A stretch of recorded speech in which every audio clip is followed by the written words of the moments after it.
අද මම බලන්න යන්න කියලා හිතුවේ නුවරඑළියේ තියෙන ලස්සන පන්සලක්.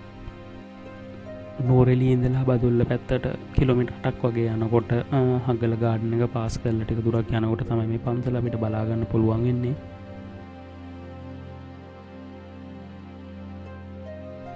ශ්‍රී සංඝගිරි විහාර විදිහට තමයි මේ පන්සල හඳුන්වන්නේ. වර්තමානයේ නායක ස්වාමින් වහන්සේ විදිහට වැඩ කටයුතු කරන්නේ මතුරට විජිතනන්ද ස්වාමින් වහන්සේ.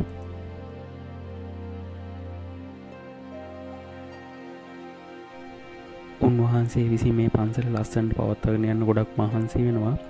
පන්සල දැක්කහම පේනවා ගොඩක් සංවර්ධන කටයුතු උන්වහන්සේ විසින් සිදු කරලා තියෙනවා කියලා.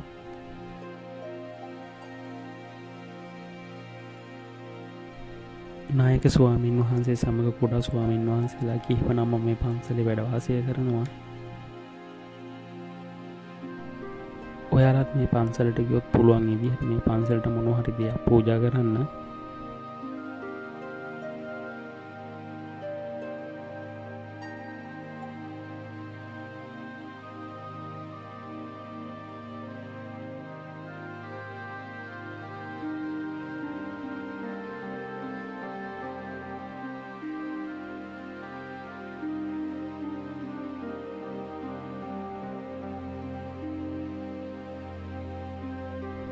පන්සලට පහලින් ලස්සන කඳුයායක් අපිට බලාගන්න පුළුවන්.